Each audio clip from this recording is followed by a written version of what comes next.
Hello, I'm Larry McGuire, president of Far Niente Winery here in Oakville, Napa Valley, California. And I'd like to welcome the Ion Bus here to Far Niente. When we started the winery back in 1979, there was no way that we could have imagined that we would have the Ion Bus parked out in front of Far Niente Winery with this unique opportunity to actually do genome sequencing. And so we're very excited about the opportunity to be on this cutting edge technology. There are magical things, perhaps, that are going on that we don't understand, but now working with Ion Torrent, we think that some of these mysteries that we haven't understood about our own house style can actually be explained. I'm David Mills. I'm a professor at UC Davis in the Department of Viticulture and Enology, and I study wine microbiology. And I've been studying the microbial ecology of winemaking for some 13 years now. I've been working with Greg Allen here for some time now, because he was a master's student of mine 7 years ago? I came 6 years ago? It was a while ago. I'm Greg Allen. I'm the winemaker for Dolce. I've been here at Far Niente for about 12 years, responsible for making the late harvest wine, and since day one, we've had a collaboration with David Mills at UC Davis trying to understand the microbial ecology of Dolce fermentations. So not just the yeast, but the bacteria also. You know, the implementation of science and technology in winemaking is not something that is always publicly recognized. It's viewed as a traditional craft. Through our collaboration with David, we've really begun to learn a lot about what's going on within our fermentation. Quite a few years ago, 10 years ago, there was certain yeasts that persisted in this fermentation that we'd never expected to see. Yeah, I mean, we've long viewed it as a black box. We get the juice, we add yeast to start the fermentation, and you presume that that yeast that you added conducts the fermentation. It was a huge surprise to learn that that's not the case. No, some of the yeast, the indigenous yeast that are coming in on the berries, clearly coming in on the berries, are taking a large part of this, or predominating in this fermentation. And one of the really interesting things, and that really started this project from a microbial terroir perspective, was that we found some of those same yeasts in some of the other wines made in Far Niente.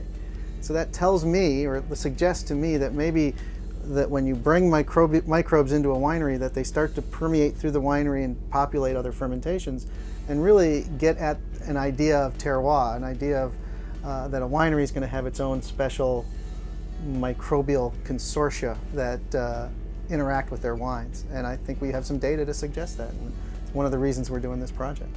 You talk about terroir, and most commonly out there in the winemaking world, people think of geology or geography or weather as the prime determinants of terroir. But clearly the microbial field is populated with organisms that contribute and determine the outcome.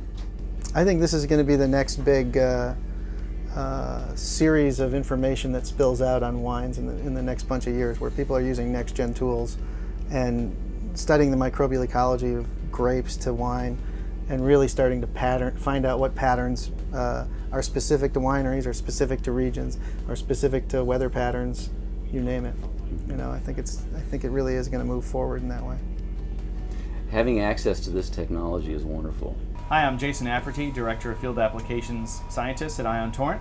We're here today on the Ion Bus. Why don't you tell a little bit about what we're going to sequence here? Sure. So these are some samples that of Dolce, the fermentation that Greg and his staff collected this year, and we're interested in looking at the microbial ecology of those samples. And so you're going to be running next-gen tools on the microbial ecology of Dolce. Excellent. Why don't we load this chip and get sequencing? How long does this take? About an hour and a half. Is that enough time to go taste some wines? I think so. Fantastic. There you go. Alright, so you're going to taste the 2006 Dolce.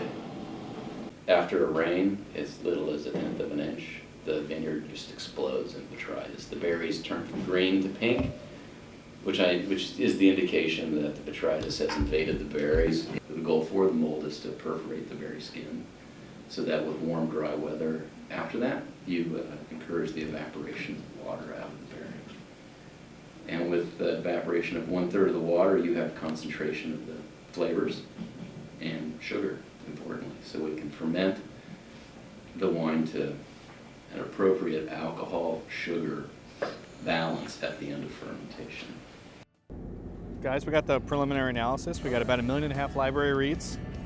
So I think you're it's on the Ion server? yeah. We just have a little cheap wireless router hooked up to the Torrent server. It's nothing special, and we can check how things are going, look at the QC reports, and it looks like a pretty good run. So nice job, guys. Yeah, good job. All right. All right, from the barrel to the bus. To mobile DNA sequencing and really good wine. Cheers. Cheers. Cheers.